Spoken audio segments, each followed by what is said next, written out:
The rhythmic clacking of train wheels against metal tracks was the only sound keeping me company as I stared at my reflection in the window. Dark circles shadowed my eyes, evidence of sleepless nights and silent tears. My fingers trembled as they traced the fading bruise on my wrist, a parting gift from Richard. 3 years of marriage had slowly stripped away everything I once was, leaving behind this hollow shell of a woman, running away in the dead of night with nothing but a hastily packed duffel bag and the desperate hope for a new beginning. Rain pelted against the glass, distorting the darkness outside into a blur of shadows and distant lights. The gentle sway of the train car should have been comforting, but my heart refused to slow its frantic rhythm. Every few minutes I found myself glancing over my shoulder, half expecting to see Richard's towering figure looming in the aisle, his face contorted with that familiar rage that always preceded the worst nights. I pulled my oversized sweater tighter around my body, trying to disappear into the worn fabric. The carriage was nearly empty at this late hour, just a few scattered passengers dozing or staring vacantly at their phones. Nobody noticed the woman with the haunted eyes clutching her bag like a lifeline. Nobody cared about one more invisible person fleeing from their demons. The train lurched suddenly, and my bag slipped from my lap, spilling its contents across the floor. I scrambled to collect my meager belongings, cheeks burning with embarrassment. As I reached for my worn paperback novel, my fingers brushed against expensive Italian leather shoes that hadn't been there a moment ago. "Allow me." The voice was deep, like velvet dragged across gravel. I froze, unable to look up, my body instinctively bracing for humiliation or worse. But the man simply crouched down, gathering my scattered possessions with unexpected care. When he handed me the book, I finally forced myself to meet his gaze. The air left my lungs in a silent rush. He wasn't just handsome. He was beautiful in the way dangerous things often are. Sharp cheekbones, framed eyes so dark they appeared almost black in the dim lighting of the train car. His suit probably cost more than 6 months of my rent, each line tailored to perfection against his broad shoulders. But it was the stillness about him that made the hair on the back of my neck stand up. The practiced, predatory calm of someone accustomed to being obeyed without question. "Thank you," I whispered, quickly averting my eyes and clutching my bag against my chest. Instead of continuing down the aisle, he settled into the seat across from mine. The empty carriage stretched in both directions, yet he chose to sit directly opposite me. A subtle scent of expensive cologne mingled with something darker drifted across the space between us. Sandalwood, amber, and the faintest hint of cigarette smoke. "You're shaking," he observed, his voice betraying no emotion. I hadn't realized my trembling was visible. "I'm fine, just cold." His eyes flickered to my wrist where the sleeve had ridden up, revealing the yellowing bruise. Something dangerous flashed across his features before his expression smoothed back into unreadable stillness. Without a word, he removed his suit jacket and held it out to me. "I don't need..." "Take it." It wasn't a request. Despite everything in me screaming to maintain distance from strange men, I found myself accepting the jacket. It was still warm from his body, impossibly soft against my skin. I draped it over my shoulders, immediately enveloped in warmth and that intoxicating scent. "Where are you headed?" he asked, settling back into his seat with a casual elegance that seemed entirely out of place in the grimy train car. "Away," I answered vaguely, unwilling to share details with a stranger, no matter how expensively dressed. A slight curve touched his lips, not quite a smile, but something adjacent to amusement. A good direction to be heading. Before I could respond, the train jolted violently. My body lurched forward, and suddenly his hands were on my arms, steadying me with surprising strength. For a heartbeat, we were close enough that I could see flecks of amber in his dark eyes, could feel the controlled power in his grip. Then he carefully set me back into my seat, his touch lingering a moment longer than necessary. "Thank you," I murmured again, unsettled by the way my skin tingled where his fingers had been. His phone vibrated, and he glanced at the screen, his expression hardening. He answered with a single curt word in what sounded like Italian, listening intently before responding with a series of short, clipped sentences. Though I couldn't understand the language, the authority in his tone needed no translation. When he ended the call, the atmosphere had changed. He studied me with an intensity that made me want to disappear into the upholstery. "You're running from something," he stated. "Not a question. Aren't we all?" I countered weakly. "Not me," he replied with absolute certainty. "I never run." The train began to slow as we approached the next station. I gathered my belongings, preparing to change trains as planned. My escape route was mapped out meticulously, a zigzagging path designed to lose anyone who might follow. Richard had connections in the police department. I couldn't risk staying on one route too long. "This is my stop," I said, standing on unsteady legs. He rose as well, towering over me. What a coincidence. Mine too. Alarm bells rang in my head. This station was barely a whisper of a place. A rural platform where only local trains stopped. What business would a man in a suit worth thousands have here? As I stepped onto the platform, the cold night air slapped against my face. The station was deserted except for a single attendant closing up the ticket booth. Rain continued to fall in heavy sheets, creating a curtain of water that obscured the distant lights. I pulled the stranger's jacket tighter around my shoulders, suddenly realizing I was still wearing it. "Your jacket," I began, starting to shrug it off. "Keep it," he said dismissively. "You need it more than I do." I should have insisted, should have returned it and walked away. Instead, I clutched it closer, grateful for its warmth against the biting cold. "Thank you, Mr. Salvatore," he offered, dark eyes studying my reaction. Luca Salvatore. The name meant nothing to me then. If it had, perhaps I would have run in the opposite direction, regardless of the storm. "Elena," I responded, giving him the name I'd chosen for my new identity. Not a complete lie. It was my middle name, one Richard never used. Luca's lips curved into that same not-quite smile. "Elena," he repeated, as though testing the taste of my name. "It suits you." A sleek black car pulled up to the curb, seemingly materializing from nowhere. The driver, a broad-shouldered man with an expressionless face, stepped out and opened the rear door without a word. Luca turned to me, raindrops glistening in his dark hair. "Where are you staying tonight, Elena?" The question sent a chill down my spine that had nothing to do with the rain. "I have arrangements," I lied. In truth, I planned to take the next train to another small town, finding a motel that accepted cash and didn't ask questions. Luca's eyes narrowed slightly, and I had the unsettling feeling he could see right through my deception. "The next train isn't until morning. This area has nothing open at this hour." As if to emphasize his point, the station attendant locked the ticket booth and hurried to his car, leaving us alone on the platform. The realization of my miscalculation hit me with sickening clarity. In my haste to choose obscure connections, I'd stranded myself in the middle of nowhere in the dead of night. "I can give you a ride," Luca offered, gesturing to the waiting car. "No, thank you. I'll be fine." The words sounded hollow even to my own ears. Lightning flashed, illuminating his face, all sharp angles and intense focus. "You're stranded in a storm with nowhere to go. Your wrists suggest you're running from someone who hurt you. Your eyes haven't stopped scanning for threats since you got on that train. You're not fine, Elena." I took a step back, suddenly afraid.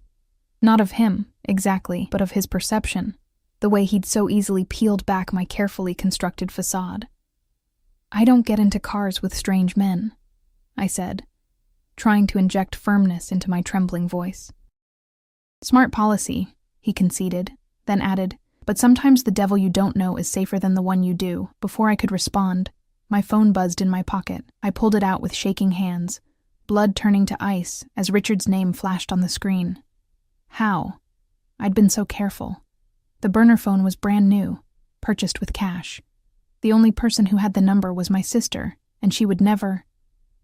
Luca plucked the phone from my grip before I could react. He glanced at the screen, then looked at me with newfound intensity.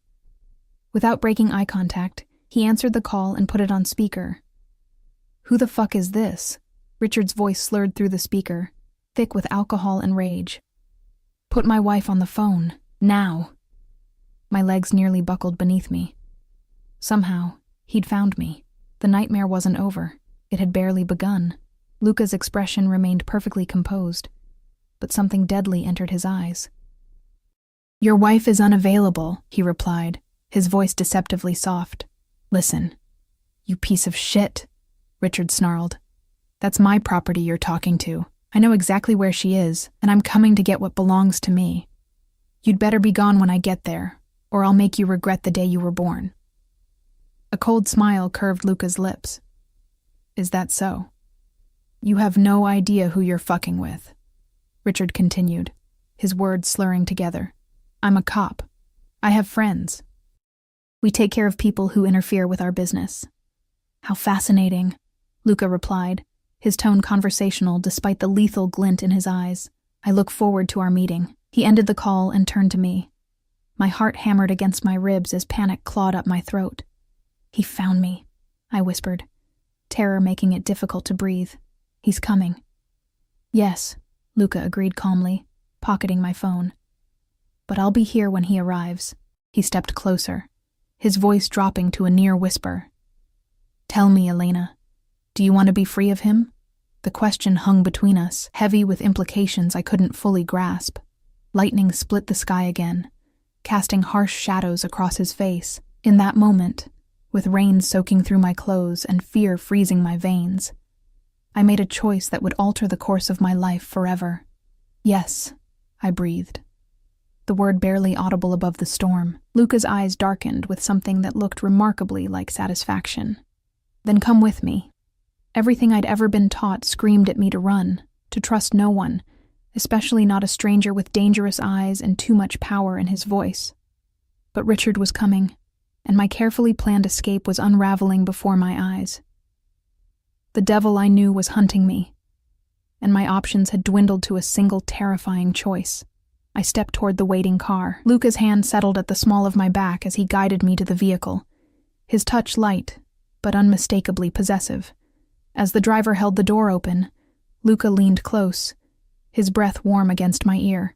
"You're safe now, Elena," he murmured. "No one will hurt you again." It sounded like a promise. It felt like a claim. I slid into the back seat, the leather cool and buttery beneath my fingertips. Luca settled beside me, close enough that I could feel the heat radiating from his body. As the car pulled away from the station, I caught sight of my reflection in the window, a pale face framed by damp hair, wearing an expression somewhere between terror and desperate hope. "What have I done?" I thought, as the stranger beside me made another call, his voice low and commanding. "We have a situation," he said in English, his eyes never leaving my face. "Someone thinks he can take what's mine." The car glided through the rain-slicked streets, windshield wipers creating a hypnotic rhythm that matched my racing heartbeat. I sat rigidly on the edge of the leather seat, acutely aware of Luca's presence beside me. He hadn't spoken since that cryptic phone call. His attention focused on his phone as he typed rapid-fire messages, his profile illuminated by the blue glow of the screen.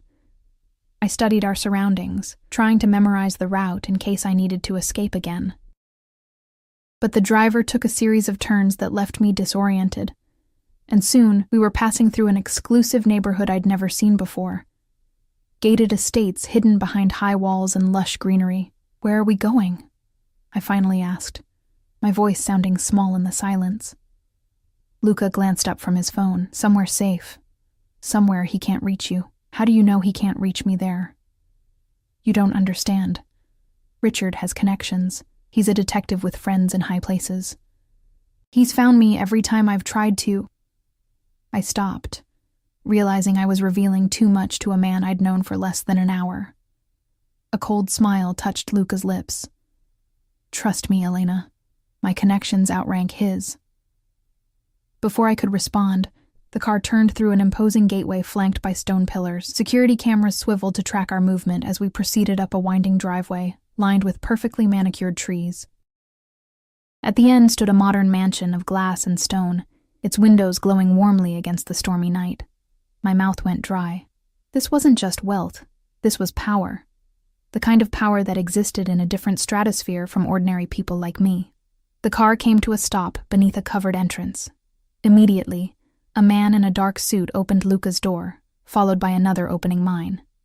They didn't look like household staff. They moved with the alert precision of trained security. Luca exited first, then extended his hand to help me out. I hesitated, suddenly aware that I was stepping further into unknown territory with each passing minute. Second thoughts, Elena? His dark eyes studied me with unsettling intensity. Yes, screamed every survival instinct I possessed. Instead, I placed my trembling hand in his and allowed him to help me from the car.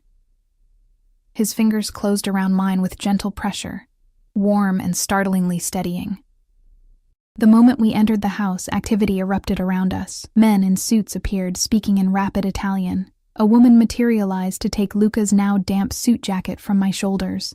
I stood frozen in the massive foyer, feeling painfully out of place with my rumpled clothes and dripping hair. Luca issued a series of commands that sent everyone dispersing in different directions.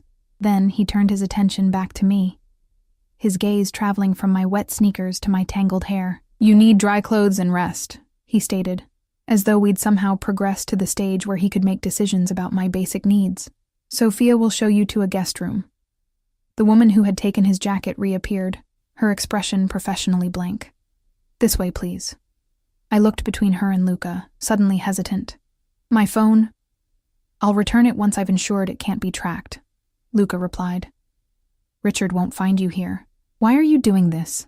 I asked, the question that had been burning in my mind since the train station. Why help a stranger? Something shifted in his expression. A flicker of emotion I couldn't identify before his features settled back into that unreadable mask. "Get some rest, Elena. We'll talk in the morning."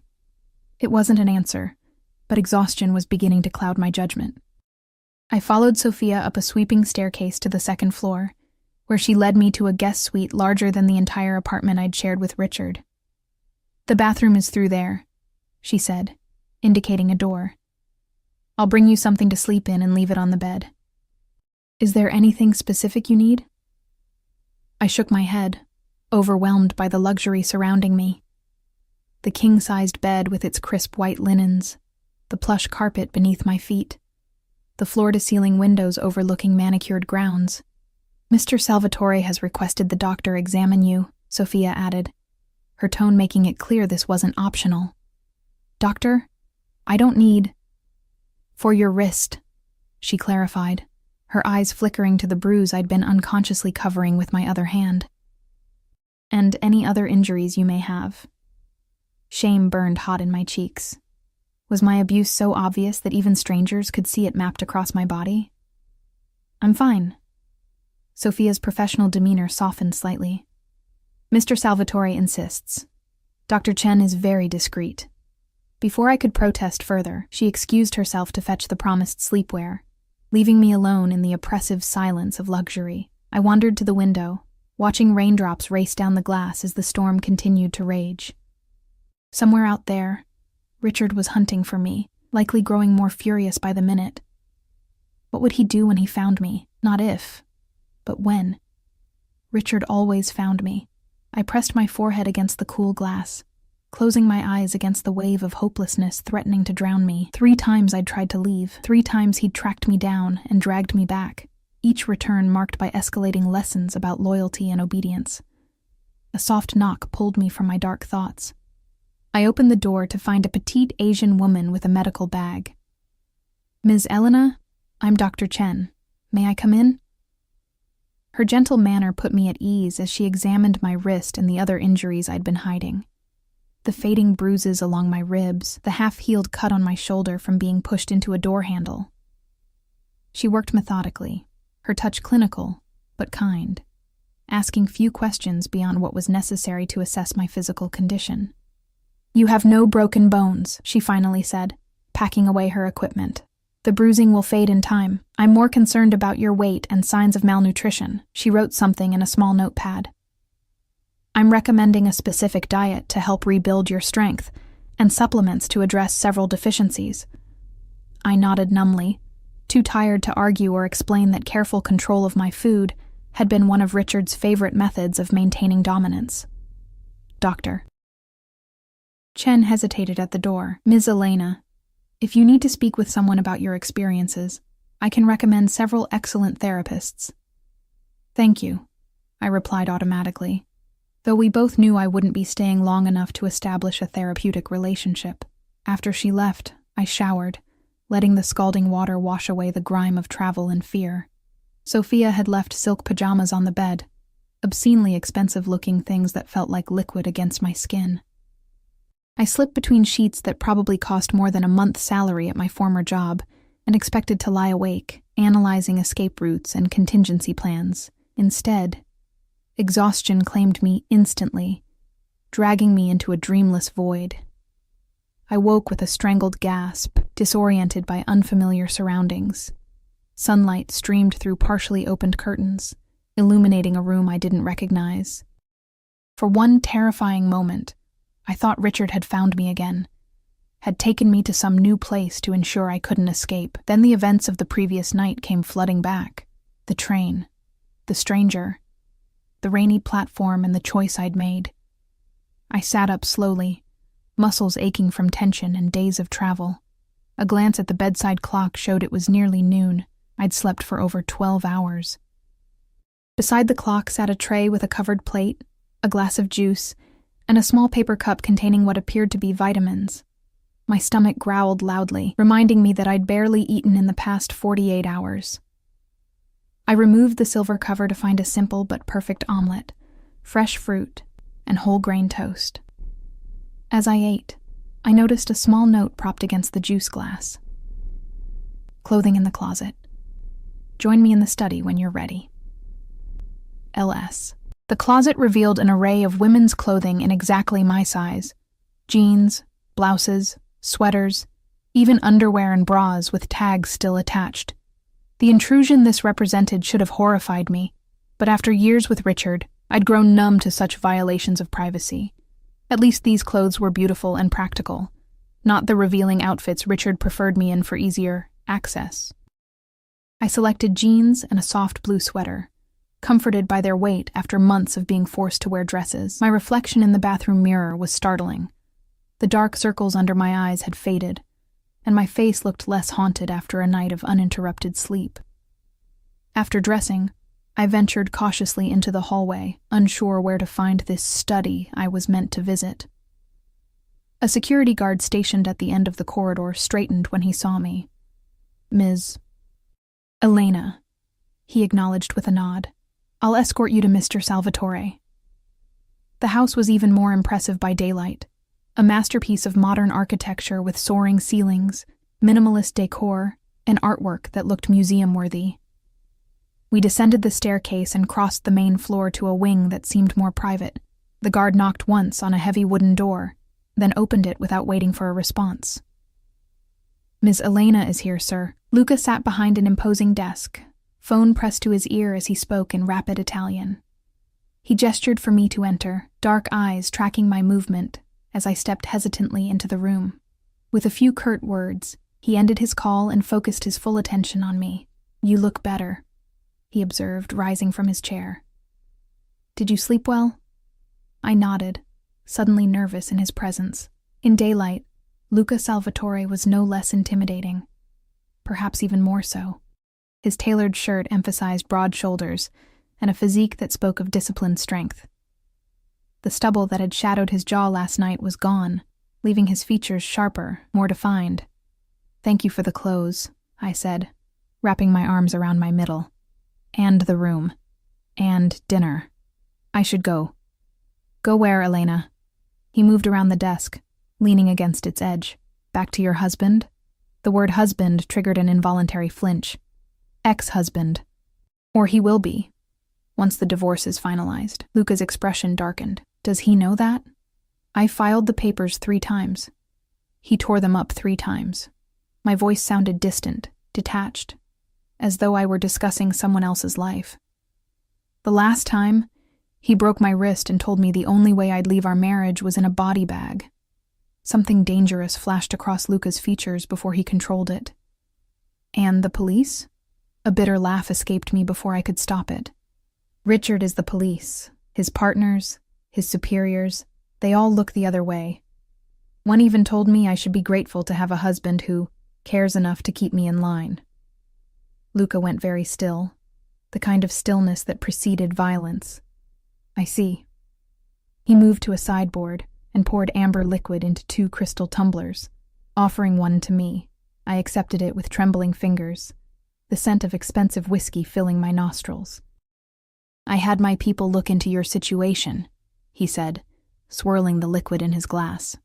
"Richard Caldwell, detective with Metro PD's organized crime unit, known for excessive force complaints that mysteriously disappear. Married to Elena Margaret Caldwell, former teacher, no employment for the past 2 years." Hearing my life condensed to these clinical facts made my throat tighten. "You investigated me." Luca took a measured sip of his whiskey. "I investigate everyone who enters my life, however temporarily." "Why? Who are you that you can access police records and personal information so easily? Why would you care about a stranger on a train?"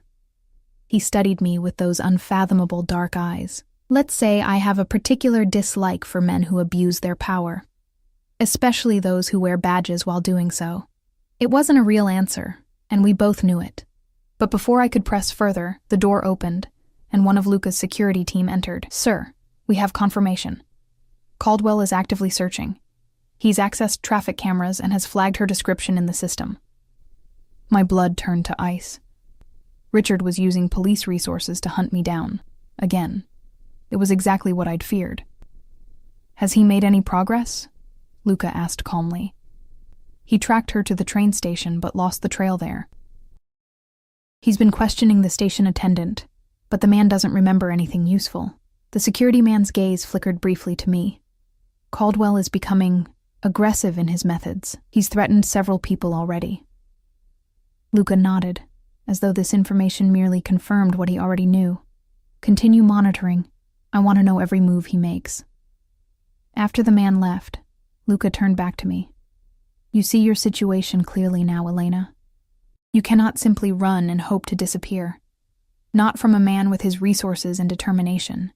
The whiskey burned my throat as I took a desperate swallow. "Then what am I supposed to do? I can't go back. I won't survive it this time." "You need protection," Luca stated simply. "Someone with the power and resources to keep him away from you permanently." The implication hung heavy in the air between us. "Someone like you?" His lips curved into that not-quite smile I was beginning to recognize. "Precisely like me. Why would you do that? What could you possibly gain from involving yourself in my problems?" Luca set his glass down and moved closer, his presence overwhelming my senses. "Perhaps I simply find the idea of Richard Caldwell's fury satisfying. The man believes he owns you. Imagine his reaction when he discovers you're under my protection instead." The possessive edge in his voice raised goosebumps along my arms. "I don't want to be owned by anyone. Protection isn't ownership, Elena." He reached out, his fingers lightly tracing the fading bruise on my wrist. Though I suspect the difference is academic to a woman who's been treated as property for so long. His touch sent electricity skittering across my skin.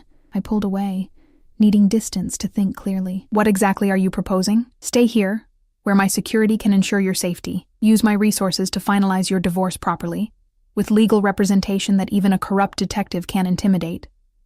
Begin building a new life for yourself, free from fear." He paused, dark eyes intent on mine. "In exchange, I ask only for your trust." It sounded too good to be true, because it was. Nothing came without a price, especially not from powerful men. "And when you decide you want more than trust, what then?" Something flickered in his expression. Surprise, perhaps, at my directness. "I'm not Richard Caldwell, Elena. I don't take what isn't freely given."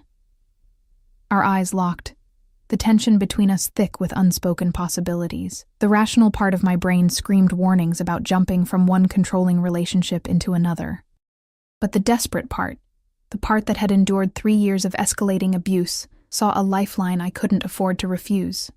Before I could respond, another security team member burst into the room without knocking. "Sir, we have a situation." "Caldwell is at the front gate." The words hit me like a physical blow. My legs buckled, and I sank onto the nearest chair, blood draining from my face. "That's impossible," I whispered. "How could he have found me here?" Luca remained eerily calm, moving to the large monitor on his wall with fluid grace. He pressed a button, and security camera feeds appeared, showing a police cruiser parked at the estate's main gate. Richard stood beside it in his uniform, arguing with the security guard stationed there. Even from a distance, I could see the rigid set of his shoulders, the aggressive stance I'd learned to fear. He wasn't in a rage yet, but he was working up to it. The calm before the storm I knew all too well. "He has no warrant," the security man reported. "Claims he's conducting an investigation regarding a missing person. Says he has reason to believe she's being held here against her will." A bitter laugh escaped me. The irony of Richard positioning himself as my rescuer was too cruel to bear. Luca's eyes flickered to me, then back to the screen. "Tell Paolo to inform Detective Caldwell that this is private property, and without a warrant, he has no authority to enter." Luca's voice was measured, almost bored.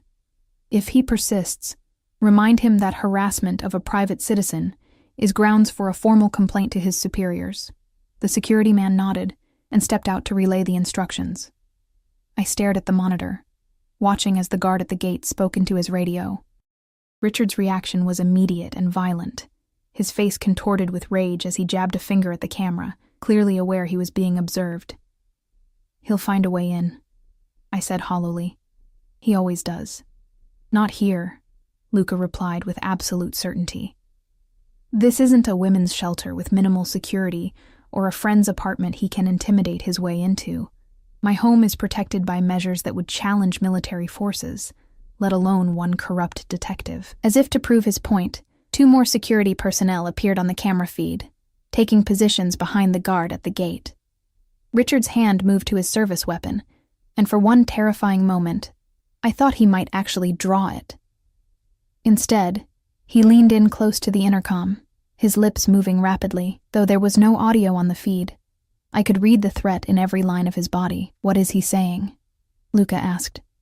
"He's promising to destroy anyone who gets between us," I translated without hesitation, having heard similar threats countless times. "He's saying I'm mentally unstable, that I need medication and supervision, that I'm a danger to myself." My voice cracked. It's what he always says, his justification for controlling every aspect of my life.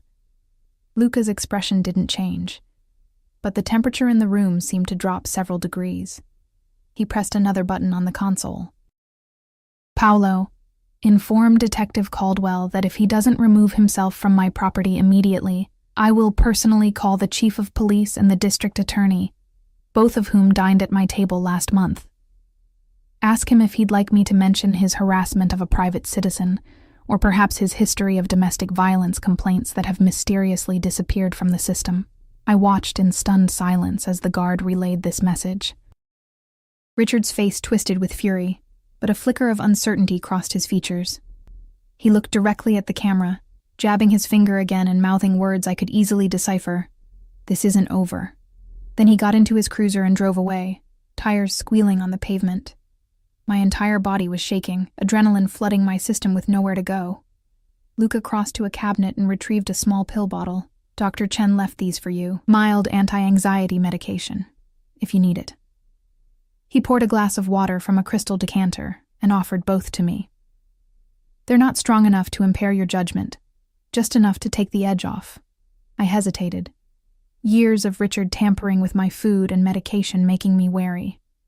Luca seemed to read my thoughts. "You don't have to take them. It was merely an offer." To my surprise, I believed him. I accepted the glass but not the pill, needing to keep my mind clear. "Thank you." He nodded, returning the pill bottle to the cabinet without comment. "He'll be back, you know. Men like Richard Caldwell don't surrender what they consider their property."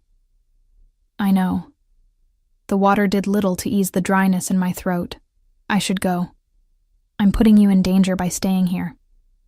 Luca actually laughed at that, a brief, humorless sound. "Elena, there isn't a man in this city who would dare to truly threaten me. Badge or no badge." The absolute conviction in his voice raised the question I'd been avoiding since the moment he sat across from me on that train. "Who are you, really?" He studied me for a long moment, as though deciding how much truth to share. "I have business interests across several industries. Import-export, real estate, private security." It was a masterful non-answer, revealing nothing while sounding like disclosure. "That doesn't explain why a detective would back down just from hearing your name, or why you have better security than most government buildings. Doesn't it?" He moved closer, his presence filling my senses. "In this city, Power comes in many forms. Some men carry badges and believe it gives them the right to abuse those weaker than themselves. Others build empires that make those badges insignificant in comparison. The implication hung between us, unspoken, but unmistakable. I'd traded the devil I knew for one I didn't, one who might be infinitely more dangerous. Yet instead of fear, I felt a strange, hollow calm. What could Luca Salvatore possibly do to me that Richard hadn't already done or threatened? At least Luca's darkness wasn't disguised beneath a badge and vows of love and protection. "You're involved in organized crime," I stated flatly, needing to hear the truth spoken aloud. His expression remained impassive. "I prefer to think of it as alternative governance. I provide services and protection to those who cannot find justice through official channels." His eyes held mine, daring me to judge him. "Like yourself. A week ago, I would have recoiled from such an admission. Now, I merely nodded, too emotionally exhausted for moral outrage. "So I've fled from a corrupt cop to a mafia boss. Is that what you're telling me?" The corner of his mouth lifted slightly. "If you prefer such simplistic terms, yes. I should have been terrified. I should have run screaming from the house. Instead, I found myself laughing, a borderline hysterical sound that held no actual humor. God, my life has become a bad movie." "On the contrary," Luca replied, moving to pour himself another drink. "In movies, the corrupt cop would face justice, and the mafia boss would be the clear villain. Reality is rarely so straightforward." He offered me a refilled glass, which I accepted this time. "What happens now?" "That depends on you." He leaned against his desk, studying me over the rim of his tumbler. "You could leave, try your luck elsewhere, hope that Richard doesn't find you again. Or you could stay here, under my protection, while we deal with your husband more. Permanently." The way he said permanently sent a chill down my spine. "I don't want him dead," I said quickly. "I just want him out of my life. There are many ways to remove a man's power without ending his life, Elena." Luca's voice was soft, almost gentle. Sometimes living with the consequences of one's actions is a far more fitting punishment than death. Before I could respond, his phone vibrated. He glanced at the screen, his expression hardening. "Excuse me. I need to take this." He stepped out onto the adjacent balcony, closing the glass door behind him. Left alone, I moved to the windows overlooking the estate grounds. Security personnel patrolled the perimeter, their movements disciplined and coordinated. Beyond the high walls, the city sprawled beneath the afternoon sun, oblivious to the drama unfolding in this fortress of wealth and power. What choice did I really have? Richard would never stop hunting me. He'd made that abundantly clear from the moment I first tried to leave. Each escape attempt had only increased his determination to own me completely, to break me down until nothing remained of the woman I'd once been. Luca returned, tucking his phone into his pocket. "My team has been monitoring Caldwell's movements. He's returned to the police station, likely to try finding another approach. He won't access any useful information. I have safeguards in place." The casual way he spoke of having safeguards within the police department should have alarmed me. Instead, I felt a twisted sense of relief that someone's corruption might finally work in my favor. "I need to think," I said, setting down my barely touched drink. "This is all happening so fast." "Of course." Luca nodded, maintaining a respectful distance. "You're free to use the grounds. My security team has been instructed to ensure your privacy and safety. Take all the time you need." I wandered through the mansion's manicured gardens, trying to clear my head. The estate was even more impressive in daylight. Acres of perfectly landscaped grounds surrounded by stone walls and discreet but omnipresent security. Cameras were mounted at strategic points, their presence both reassuring and unsettling. After an hour of aimless walking, I found myself in a secluded rose garden, complete with a small stone fountain. I sat on a bench, listening to the gentle splash of water, and tried to make sense of the bizarre turn my life had taken. Just 3 days ago, I'd been planning my escape from Richard, scraping together every cent I could hide away, preparing to disappear without a trace. Now I was ensconced in a mobster's mansion, contemplating accepting his protection, with all the strings such an arrangement would inevitably entail. You look troubled." I startled at the voice, turning to find Luca standing a few feet away. He'd changed from his formal attire into dark jeans and a simple black sweater that somehow made him look even more dangerous, less like a businessman, and more like what he truly was. "I didn't hear you approach," I said, my hand pressed against my racing heart, old habit. He didn't apologize, merely sat beside me on the bench, leaving a careful distance between us. "My security chief tells me you've walked the entire perimeter. Looking for escape routes?" Heat crept into my cheeks at being so transparent. "Force of habit," I countered, echoing his words. To my surprise, he smiled, a genuine expression that transformed his features, making him look younger, almost boyish. "Prudent. I'd be concerned if you weren't assessing your options." We sat in silence for a moment, the fountain's gentle burbling the only sound between us. Finally, I gathered my courage and asked the question that had been haunting me since I stepped into his car.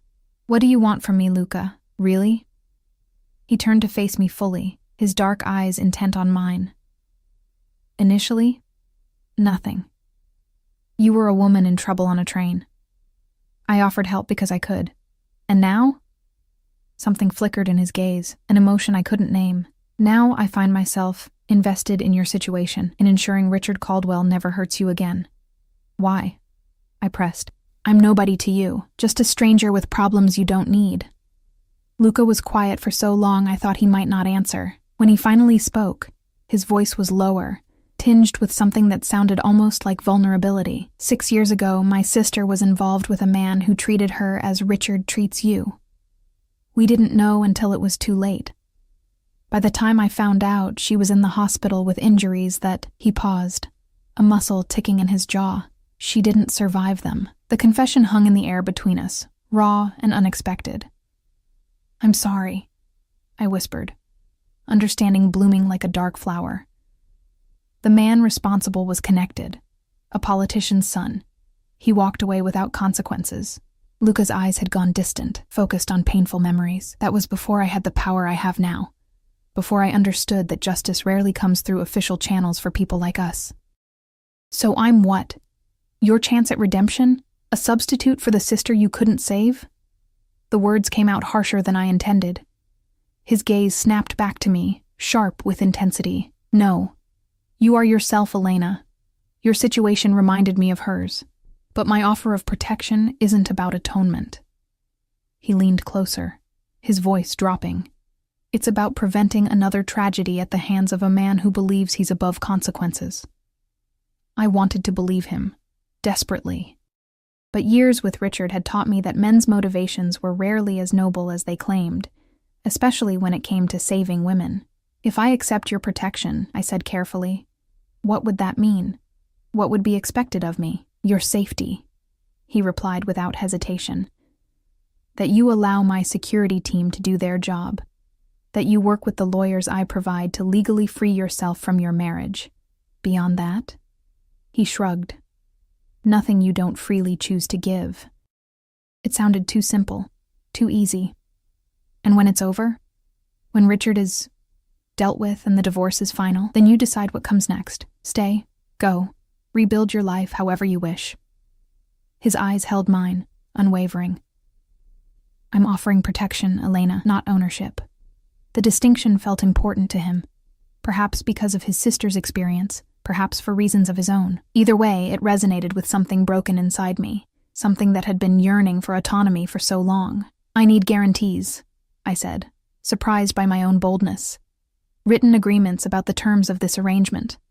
And I need to know exactly what you plan to do about Richard." Respect flickered across Luca's features. "Of course.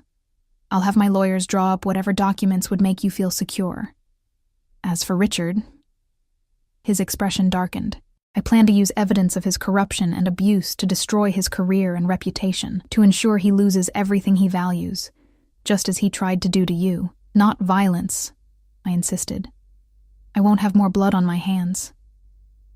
Luca's eyebrow rose slightly. "More?" The slip made my heart stutter. I hadn't told anyone, not even my sister. The last time Richard hurt me, it was bad.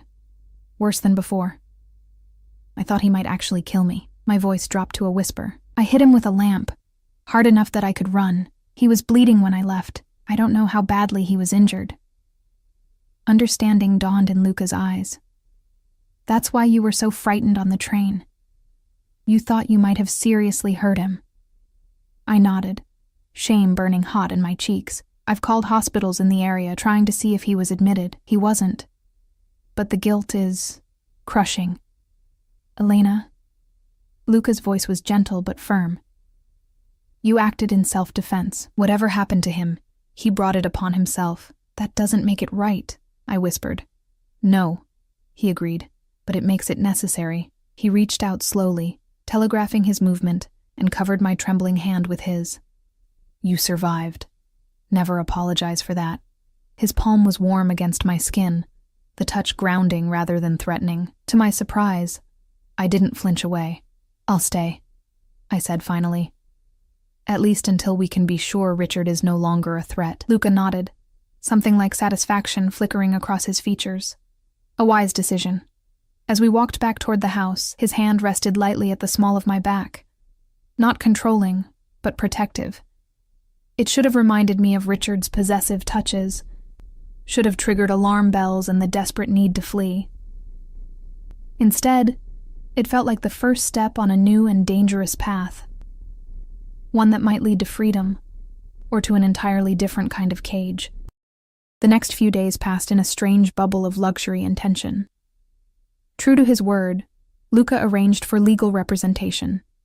A stern-faced woman named Marlene Harding, who specialized in high-profile divorces and had a reputation for ruthlessness that made even judges wary. Your husband has created quite the paper trail, she informed me during our first meeting in Luca's study.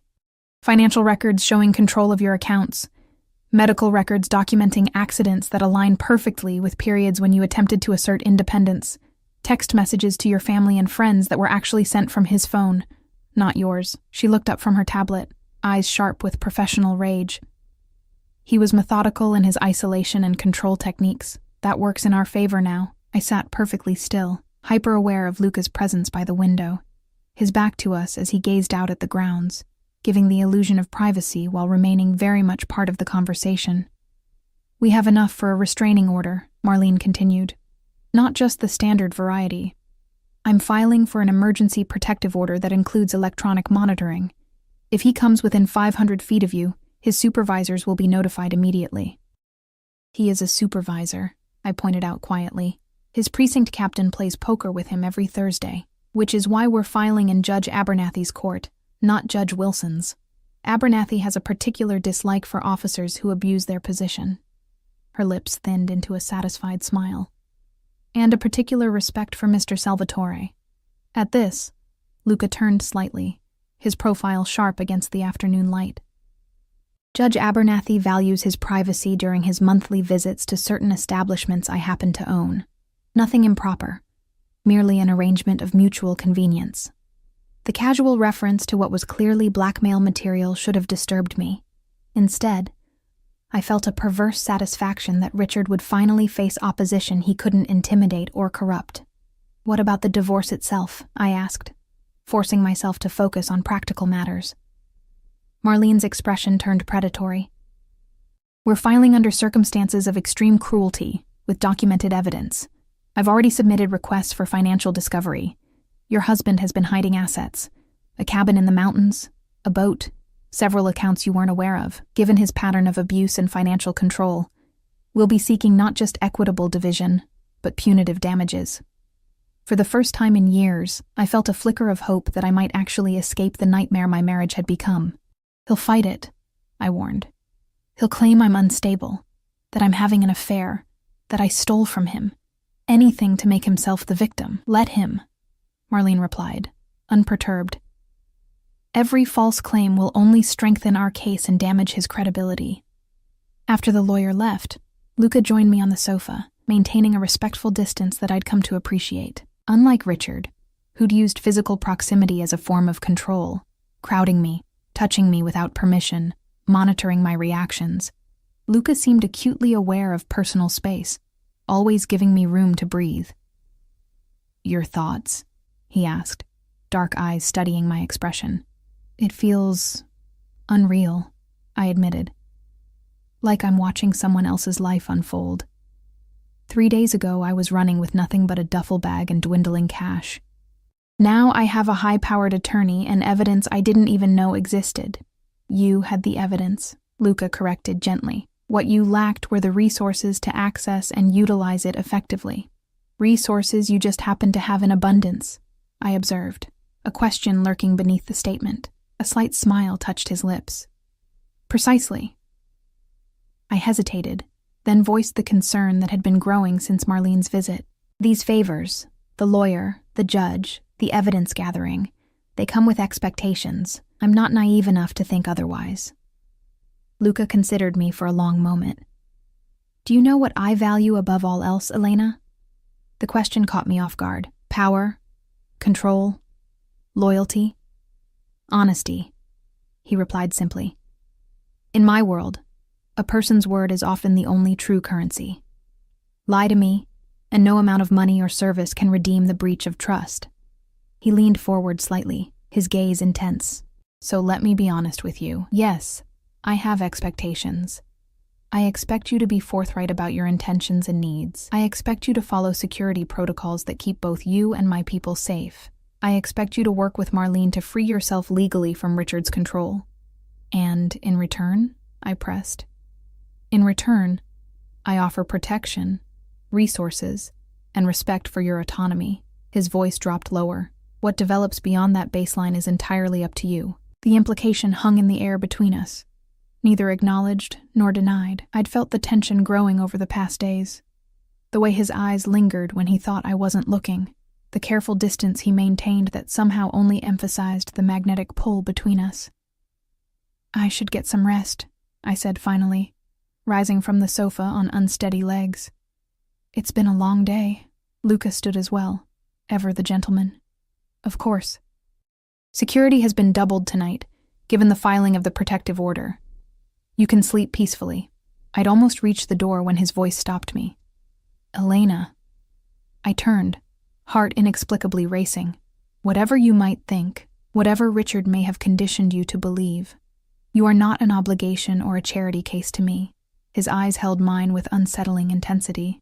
You are a woman of remarkable strength, who survived years of systematic abuse without losing your essential self. That is rare and worthy of admiration.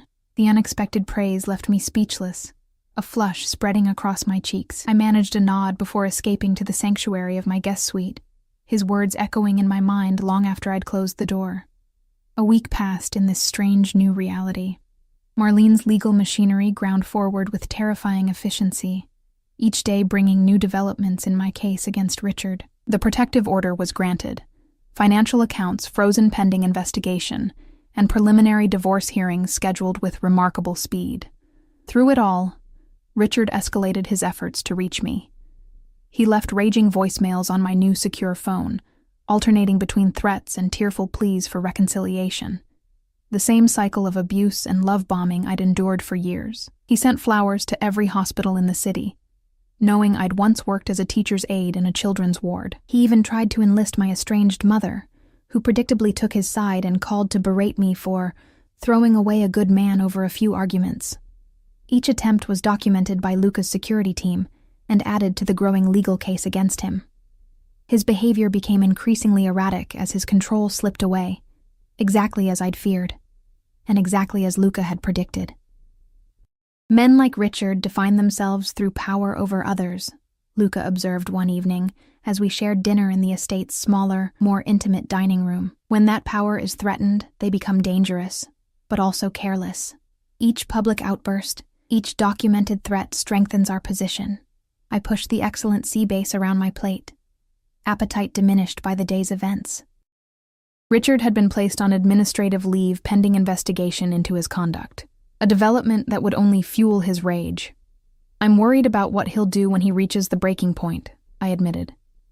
He has nothing to lose now. Luca studied me across the table, candlelight casting shadows across his angular features. Over the past week, I'd begun to read his expressions better. The slight tightening around his eyes that indicated concern, the almost imperceptible softening of his mouth when something pleased him, That's why you haven't left the estate since arriving, he noted. Not because you feel imprisoned here, but because you fear what awaits outside these walls. The observation was uncomfortably accurate. Though Luca had made it clear I was free to come and go as I pleased, with security escorts for my protection, I'd chosen to remain within the safety of the compound. Is it that obvious? I asked, setting down my fork. To me, yes. A hint of that rare smile touched his lips. I've become something of an expert in your expressions, Elena. The admission sent a wave of warmth through me that had nothing to do with the excellent wine. Over these days of shared meals and careful conversations, something had shifted between us. The initial wariness had given way to a tentative trust, and beneath that, a current of attraction neither of us acknowledged openly. Tomorrow, Luca said, changing the subject. Marlene will need you to review your statement before the hearing. After that, I thought you might like to visit the City Gallery's new exhibition. One of the artists featured is a personal friend. I nearly dropped my wineglass. Leave the estate? Is that safe? With proper precautions, yes. His expression remained calm, but I detected a hint of determination beneath. Richard cannot control your movements indefinitely, Elena. Confining yourself here only gives him another form of power over you. He was right, of course. In running from Richard, I'd created another kind of prison for myself, safer and more luxurious, but a cage nonetheless. All right, I agreed, surprising myself with the decision. I'd like that. The genuine pleasure that crossed Luca's face was worth the spike of anxiety the prospect of leaving caused. It occurred to me then how little he asked for himself, how each suggestion or directive had been focused on my well-being or legal situation.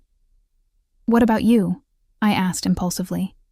You've put your life on hold to deal with my problems. Surely there are business matters requiring your attention. Something unreadable flickered in his dark eyes. My organization runs smoothly whether I'm directly involved or not. That's the benefit of having competent people in key positions. Still, I persisted. There must be something you're missing or delaying because of me. Luca took a measured sip of wine before answering. I was scheduled to attend my goddaughter's birthday celebration in Milan next week. Nothing that can't be rescheduled. The casual mention of family, of normal social obligations beyond the world of power, plays and legal battles, humanized him in a way nothing else had. I tried to picture Luca Salvatore, dangerous mafia boss, attending a child's birthday party, and found the image both incongruous and oddly endearing. You shouldn't miss it, I said firmly. Not because of me. The situation with Richard remains volatile, he countered. I wouldn't leave you unprotected. You have an entire security team, I reminded him, and I'm getting better at following protocols. I leaned forward, suddenly determined to give him something in return for all he'd done. Go to Milan. Celebrate your goddaughter's birthday. I'll be fine for a few days. Luca studied me with that penetrating gaze that seemed to see through pretense.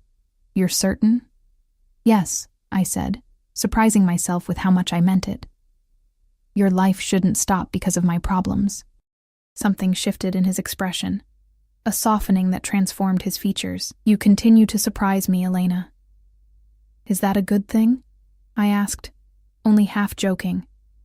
Very good, he murmured, his voice dropping to a register that sent warmth curling through my stomach. Few people in my life ever surprise me anymore. The moment stretched between us, charged with unspoken possibilities. Then his phone vibrated, breaking the spell. He glanced at the screen, his expression instantly reverting to the controlled mask I'd come to recognize as his business face. Excuse me, he said, rising smoothly from his chair. I need to take this. I nodded, watching him step into the adjacent room, his voice dropping to a low murmur as he answered the call. Even in this private moment, he maintained a careful distance, ensuring I couldn't overhear his conversation, protecting me, I realized, from knowledge that might compromise me. In the week I'd spent under Luca's protection, I'd seen glimpses of his other life, cryptic phone calls, meetings with men who carried themselves with the same deadly grace, brief conversations that ended abruptly when I entered a room. He kept that world carefully partitioned from mine, never bringing his business into the spaces we shared. It was considerate in a way Richard had never been, with his tendency to bring work home, to discuss suspects and criminals over dinner, to leave case files spread across our dining table. Richard had used his work to intimidate me, to remind me of the power he wielded. Luca did the opposite, segregating the darker aspects of his life to create a space where I could feel safe. He returned a few minutes later, his expression neutral once more. My apologies for the interruption. Is everything all right? I asked, more out of politeness than expectation of a real answer. To my surprise, he responded with unusual candor. A business associate is having trouble with local authorities. Nothing serious, but it requires attention. The kind of attention that would be better discussed in person, I suggested. In Milan, perhaps, while you're there for your goddaughter's party. Luca's eyebrow rose slightly. You're very perceptive. I shrugged, attempting nonchalance. I was married to a detective. I learned to read between lines, a skill that serves you well. He resumed his seat, studying me with renewed interest. You're suggesting I combine the personal visit with business matters. Why not? It seems efficient. I took a sip of wine, feeling oddly pleased with myself, and it would give you a valid reason to go, beyond just my encouragement. A genuine smile spread across his face, a rare, unguarded expression that transformed him from intimidating crime lord to startlingly handsome man. Efficiency and practicality, qualities I greatly admire. The approval in his voice warmed me more than it should have. I'd spent years being criticized by Richard for these exact traits. My organized approach to problems, my practical solutions derided as cold and unfeeling. Then it settled, I said, with more confidence than I felt. You'll go to Milan, I'll stay here with your security team, and we'll both pretend not to worry about each other while you're gone. The last part slipped out before I could censor it, revealing more than I'd intended. Luca's eyes darkened, his expression turning serious. Would you worry about me, Elena? The question hung between us, weighted with implications. A week ago, I would have deflected or lied. Now I found myself answering honestly. Yes, I admitted softly. I would. The art gallery was housed in a renovated industrial space, all exposed brick and soaring ceilings. I moved through the exhibition slowly, Luca a constant presence at my side, his security team maintaining a discreet perimeter around us. Despite the armed escort and the knowledge that Richard was still somewhere in the city, I felt a heady sense of freedom, being outside the estate walls for the first time in over a week. What do you think? Luca asked, indicating a massive canvas dominated by swirls of crimson and black. I studied the piece, trying to articulate the emotions it evoked. It's turbulent, like looking into someone's rage made visible. I glanced at him. Is this your friend's work? Yes. Marco tends toward the dramatic in his art, much like in his life. A hint of affection colored Luca's voice. He claims this series was inspired by Greek mythology, the punishment of Prometheus, the titan who stole fire from the gods and gave it to humanity, I recalled. Zeus chained him to a rock where an eagle ate his liver every day, only for it to regenerate each night, so the torture could continue eternally. Luca looked impressed. You know your mythology. I was going to be an English teacher before. I trailed off, the memory of abandoned dreams still raw. Literature was my passion, mythology, classics, poetry. All of it. Was? He questioned gently. I shrugged, uncomfortable with the direction of the conversation. Life happened. Dreams changed, or were changed for you, Luca observed with quiet insight. He guided me toward the next piece, his hand hovering near the small of my back without quite touching, always respectful of boundaries. What would you do now if all obstacles were removed? If Richard were no longer a concern and you could choose any path? The question caught me off guard. I'd been focused on survival for so long that the luxury of dreams seemed foreign, almost frivolous. I don't know, I admitted. Teaching, maybe, or writing. I used to write before Richard decided it was a waste of time. Luca's expression darkened momentarily. Men like Richard fear anything that nurtures independence in those they seek to control. We moved through the gallery in companionable silence, pausing occasionally when a piece caught my interest. It felt surreally normal, like a date rather than an outing with armed guards strategically positioned throughout the venue. The thought brought a flush to my cheeks. Was that what this was? A date? The idea seemed absurd given our circumstances, yet I couldn't deny the chemistry that had been building between us over the past days. "You're blushing," Luca observed, his voice low enough that only I could hear. "Just warm," I lied, avoiding his knowing gaze. His lips curved in that not-quite smile I'd come to anticipate. "Of course." As we approached the gallery's cafe area, a flash of movement caught my eye, a figure ducking behind a pillar, the familiar set of shoulders sending ice through my veins. Richard. My body froze instinctively, terror locking my muscles. Luca noticed immediately, his hand closing gently around my elbow. "What is it?" he asked, voice calm but alert. "Richard," I whispered, eyes fixed on the spot where I'd glimpsed him. By the pillar near the exit. Luca didn't turn to look, didn't react visibly at all. Instead, he smoothly guided me toward a quieter alcove while making a subtle gesture to his security team. "Are you certain?" "Yes," I breathed, heart hammering against my ribs. "He shouldn't be here.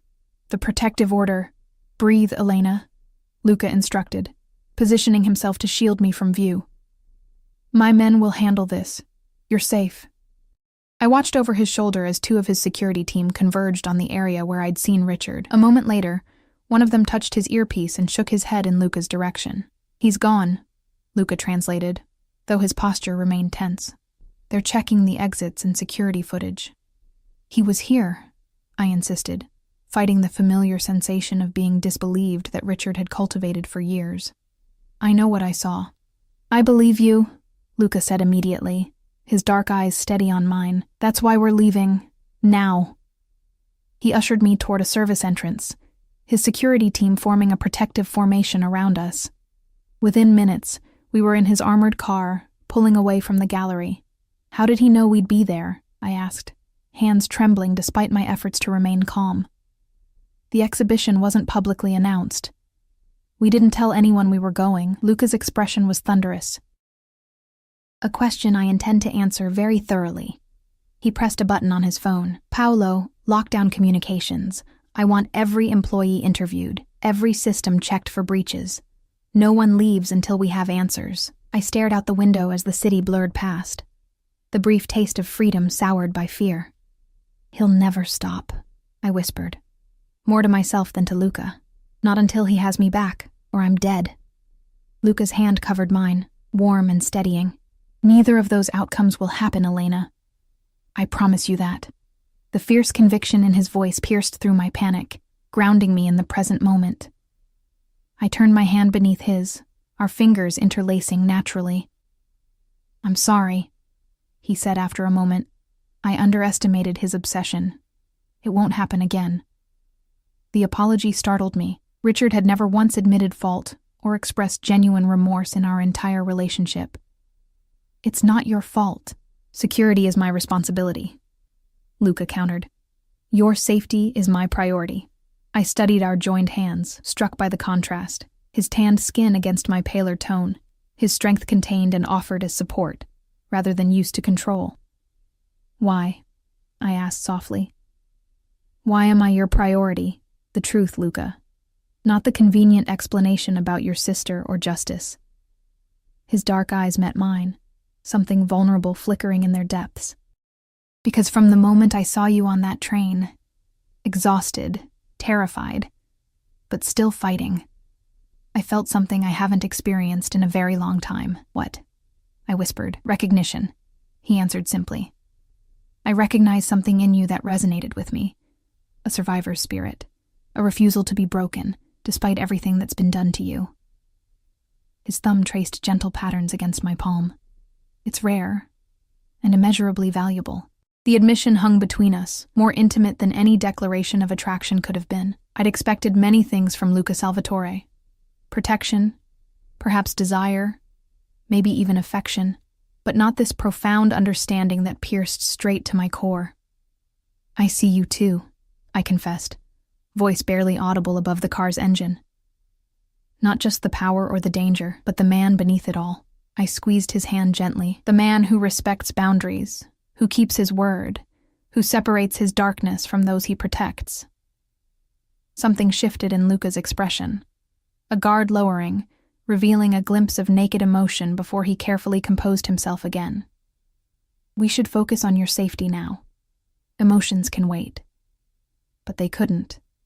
Not really.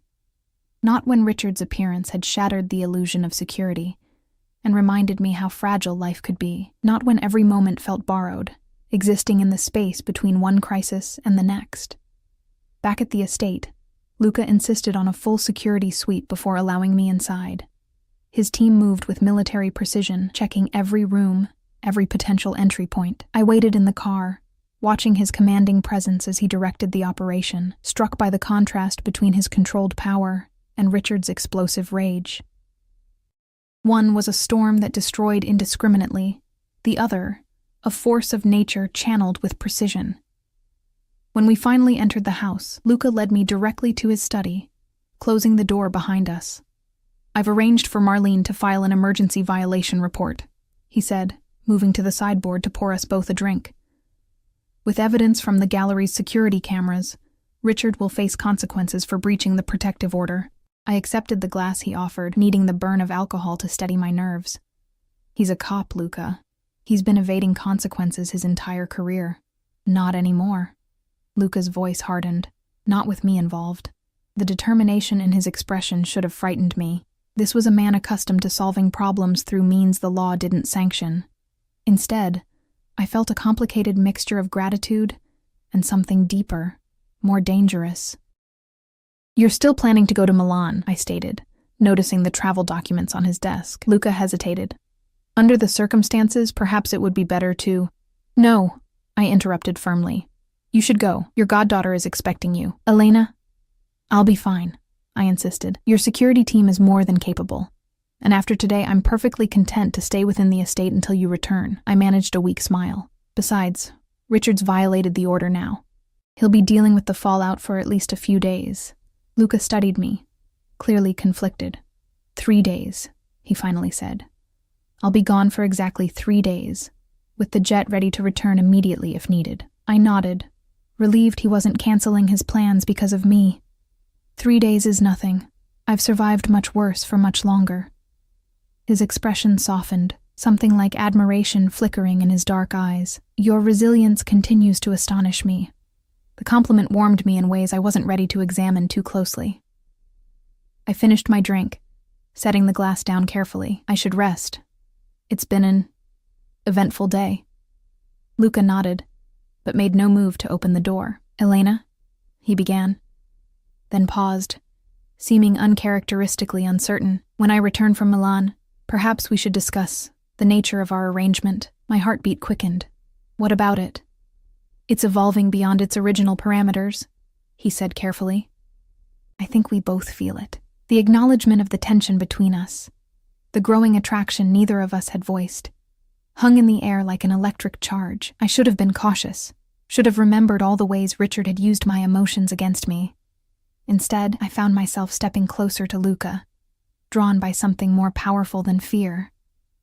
"Yes," I agreed softly. "It is." His eyes darkened, desire written plainly across his features. He reached out slowly, telegraphing his movement, giving me every opportunity to pull away. When I remained still, he cupped my cheek with a gentleness that made my heart ache. "I want to kiss you," he murmured, his voice dropping to a register that sent shivers down my spine. "But only if you're certain. 3 weeks ago, I'd been a prisoner in my own home, my body and will subject to another man's control." The fact that Luca would ask permission for something as simple as a kiss, that he would prioritize my autonomy over his desire, was more seductive than any grand gesture could have been. I answered by rising onto my tiptoes, closing the distance between us myself. The first brush of his lips against mine was gentle, questioning. When I responded, leaning into him, his arm wrapped around my waist, pulling me closer as the kiss deepened. Unlike Richard's demanding, possessive kisses that had always felt like another form of control, Luca's touch was patient, exploratory, less about taking and more about discovering. I melted against him, my hands sliding up to his shoulders, reveling in the solid strength of him. When we finally parted, both slightly breathless. Luca rested his forehead against mine. "That," he said softly, "was worth waiting for."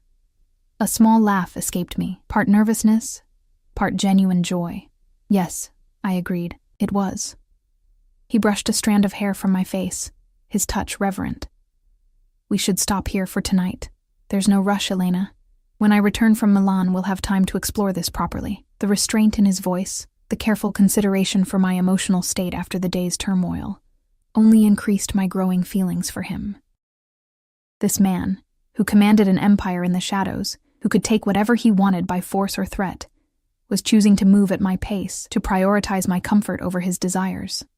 3 days, I reminded him, reluctantly stepping back. Not a day longer. His smile was slow and full of promise. Not a minute longer than necessary. The first day without Luca passed in a strange bubble of luxury and tension. I spent most of it in the library, losing myself in books I hadn't had the luxury of reading during my marriage. Richard had monitored my reading material, claiming certain novels gave me ideas that made me difficult. In Luca's extensive collection, I found treasures I'd been denied for years: feminist literature, poetry, classics I'd studied in college and then been forced to abandon. The second day brought news from Marlene. Richard had indeed been served with notice of his violation, had been suspended without pay pending investigation. His captain, finally facing pressure from the commissioner after media attention on the case, had placed him on mandatory psychiatric evaluation. "It's falling apart for him," Marlene informed me during our video call. "His colleagues are distancing themselves. His union representative is suggesting he take a plea deal on the abuse charges. He's isolated now, Elena. Just like he isolated you. The poetic justice should have brought satisfaction. Instead, it filled me with a creeping dread. Richard was never more dangerous than when cornered. I shared my concerns with Paolo, Luca's head of security, who immediately doubled the patrols around the property and stationed additional men at key access points. Mr. Salvatore would expect nothing less, he assured me when I apologized for the extra precautions. "Your safety is his highest priority." That night, Luca called from Milan, his deep voice sending warmth through me even across the distance. "Everything all right?" "Fine," I answered, curled up in bed with the phone pressed to my ear. "Quiet. Almost too quiet after everything." "You're worried," he observed, reading me even through the phone. I sighed. "Richard's being backed into a corner. That's when he's most unpredictable." "My team is aware and prepared," Luca assured me. "But I'll be home tomorrow regardless." "The celebration ends tonight. How was it?" I asked, eager to change the subject. "The birthday party?" His chuckle warmed me from within. "Chaotic. 12 6-year-olds hopped up on cake and excitement. My goddaughter made me wear a tiara for most of the afternoon. The image of Luca Salvatore, fearsome mafia boss, wearing a child's tiara made me laugh out loud. "Please tell me someone took pictures." "Several, unfortunately," he replied, mock resignation in his voice. "All of which will be destroyed as soon as I return." We talked for nearly an hour, the conversation flowing easily between us. When we finally said goodnight, I found myself missing his physical presence with an intensity that surprised me. The third day dawned gray and rainy, matching my restless mood. Despite reassurances from Paolo and the visible security presence, anxiety gnawed at my insides. I tried to lose myself in books again, but found my attention wandering, my gaze constantly drawn to the windows and the storm beyond. By evening, the rain had become torrential, lightning splitting the sky at irregular intervals. I sat in the living room, a novel open but unread in my lap, watching the clock and calculating when Luca's plane would land. He'd texted earlier. They'd been delayed by the weather but were cleared for takeoff. 2 more hours, perhaps 3, and he'd be home. Home. The words slipped into my thoughts, unbidden.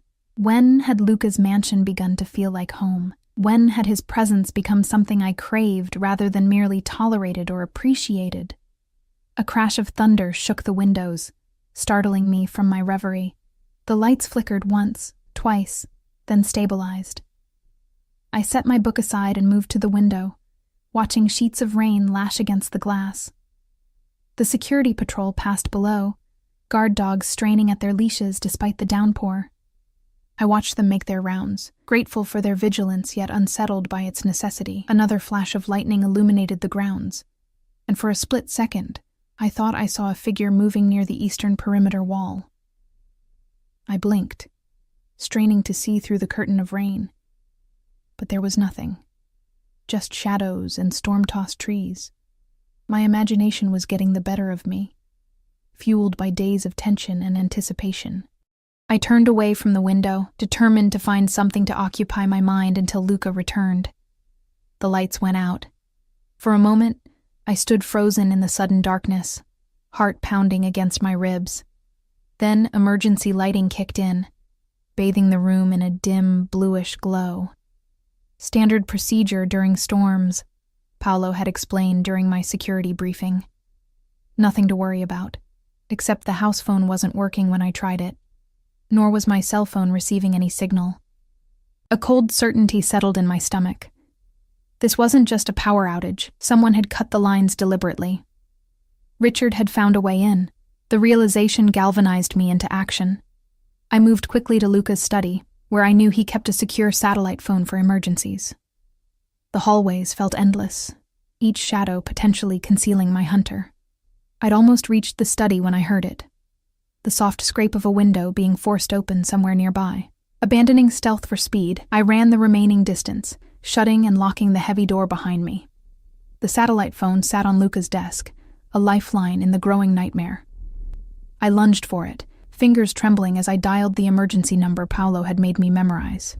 "Security office," a clipped voice answered on the first ring.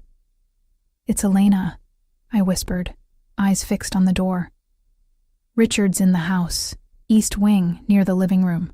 Power and communications are compromised. Stay where you are, Ms. Elena. Secure the room. Team is mobilizing now." I hung up and moved quickly around the study, checking windows and the connecting bathroom, all secure. I retrieved the small pistol Luca had shown me on my second day, loaded but safety on, hidden in a concealed drawer of his desk. Then I waited, gun clutched in trembling hands, ears straining for any sound beyond the rain and thunder. Minutes stretched like hours. Where was security? The estate was large, but not so vast that response should take this long. Something had gone very wrong. A soft click at the door made me raise the gun, finger hovering near the trigger as Luca had taught me. The handle turned slowly, testing the lock. "Elena." Richard's voice, deceptively gentle, drifted through the wood. "I know you're in there, sweetheart. Open the door so we can talk." I remained silent, backing toward Luca's private bathroom where there was a second exit, a fact Richard couldn't know. "I'm not angry anymore," he continued, his tone taking on that reasonable quality that had always preceded his worst violence. "I understand why you ran. You were confused, manipulated. But I'm here now. I can take you home. Home." Once that word from his lips had meant safety. Now it represented only pain and control and slow suffocation. "The police are coming," I called, hoping to deter him. "Luca's security team is already on their way." A chilling laugh answered me. "No, they're not.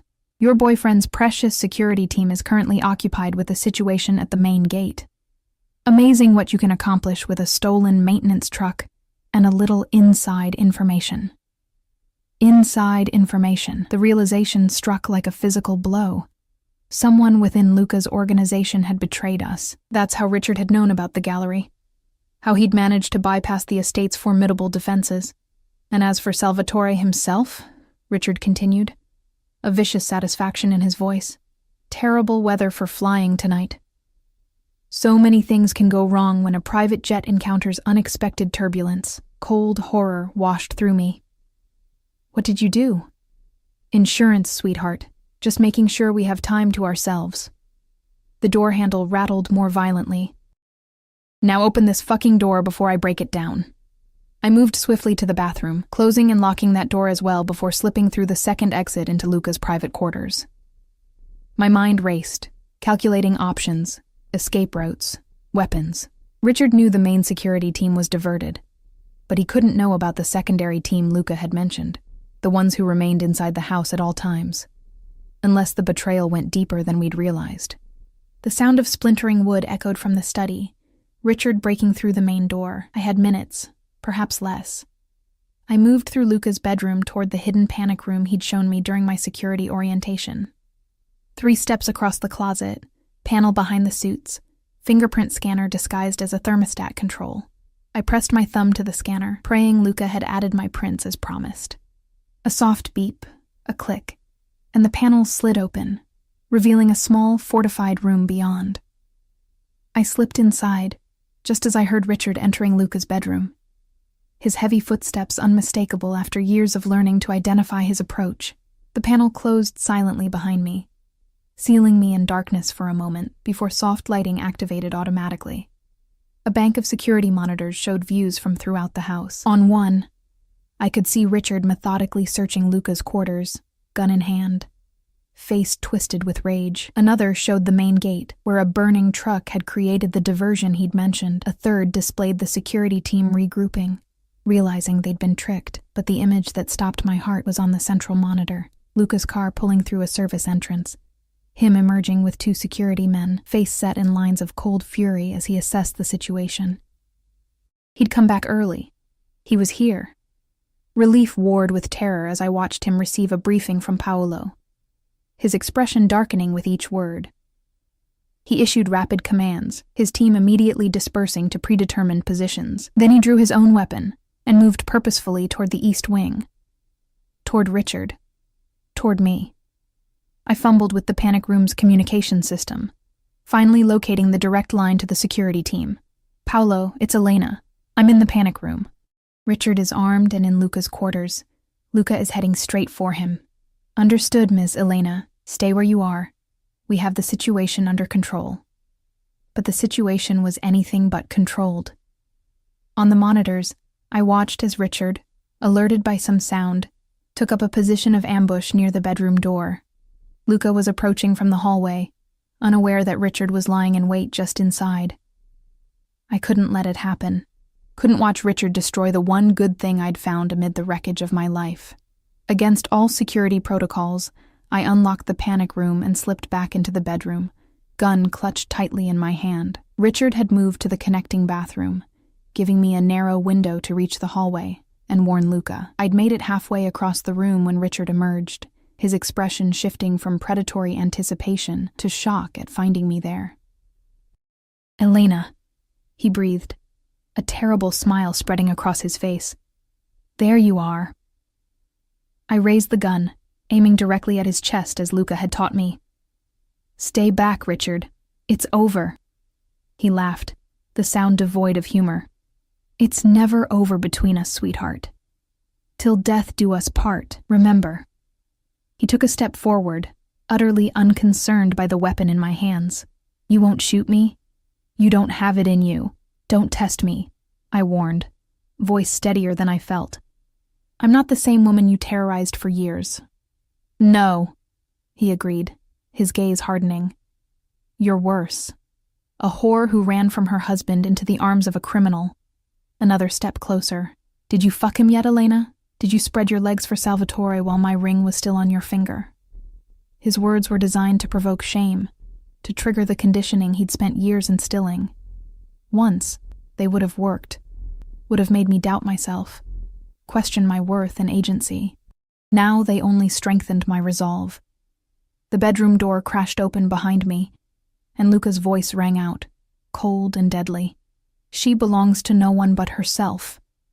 Richard's gaze shifted to Luca, hatred blazing in his eyes. "The big shot himself. Come to save your whore?" "No," Luca replied calmly, moving to stand beside me rather than in front of me, treating me as an equal, not a possession to be protected. "Elena doesn't need saving. She's perfectly capable of handling this herself." His dark eyes flicked to me briefly. "Though I'm happy to assist if she wishes." The respect in his voice, the acknowledgement of my agency even in this life or death moment, filled me with a calm certainty I'd never experienced before. "It's over, Richard," I stated, my aim unwavering.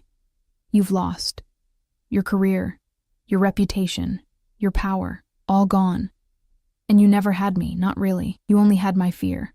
And now you don't even have that," Luca added, his own weapon trained on Richard with deadly precision. Richard's eyes darted between us, the reality of his situation finally penetrating his rage.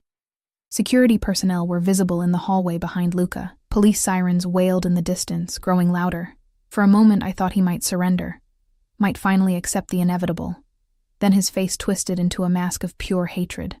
"If I can't have you," he snarled, finger tightening on the trigger, "no one will."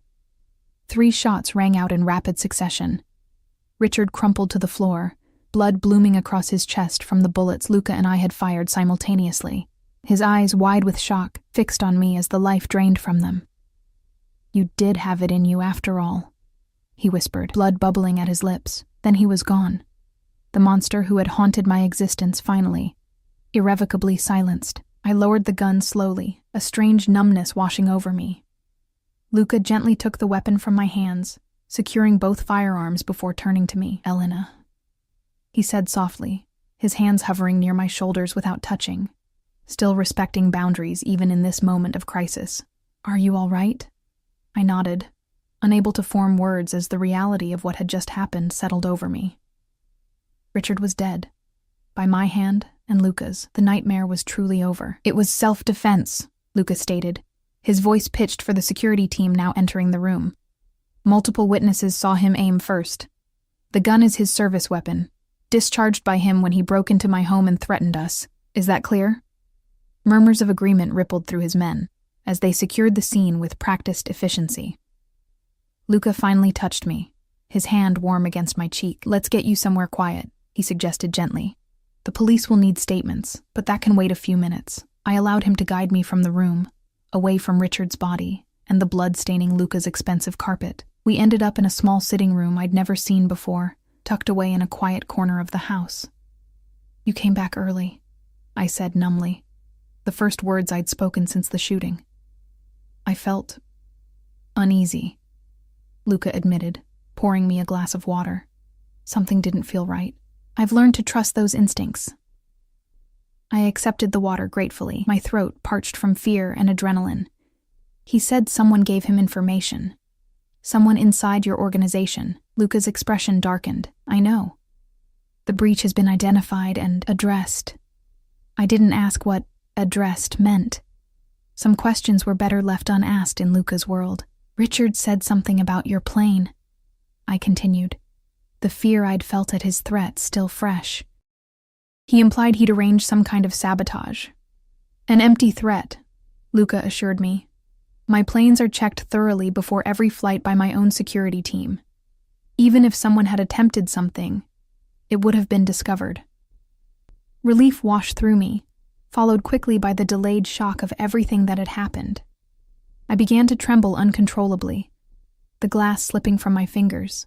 Luca caught it smoothly before it could shatter, setting it aside before taking my ice-cold hands in his. "It's over, Elena," he said softly, his dark eyes holding mine. "Truly over. He can never hurt you again." A sob tore from my throat as 3 years of terror and suppressed emotion finally broke free. Luca gathered me against his chest, his arms strong and secure around me as I wept. For the woman I'd been before Richard, for the years lost to fear, for the future I could now claim without looking over my shoulder. "I killed him," I whispered against Luca's shirt. "I actually pulled the trigger. To save your life," Luca reminded me gently. "And perhaps mine as well. There is no guilt in that, Elena, only justice." I pulled back slightly to look up at him, finding no judgment in his gaze, only understanding and something deeper, warmer. "What happens now?" "Now," Luca said, brushing tears from my cheek with his thumb, "you begin the life you were meant to have. Free from fear, free from control. Whatever that life looks like, whatever you wish it to be. And you?" I asked, heart beating faster. "Where do you fit in that life?" A rare, genuine smile touched his lips. "Wherever you want me, Elena. For as long as you want me." It wasn't a declaration of love. We weren't there yet, might not be for some time. It was something equally precious, a promise of choice, of agency, of mutual respect between equals, despite the power imbalance that would always exist between us. "I want you beside me," I said softly, with more certainty than I'd felt about anything in years. Not as my protector or savior, but as my partner. Someone who sees me as I am and values me for it. Luca's eyes darkened with emotion as he drew me closer. That, he murmured against my lips, is exactly where I want to be. Our kiss held the promise of a future neither of us had dared imagine. One built not on fear or control, but on mutual strength and hard-won freedom. The road ahead would not be simple. Luca's world would always contain dangers, and my healing would take time and work. But for the first time since I'd fled my prison of a marriage and boarded that fateful train, I felt something long forgotten stirring within me. Hope.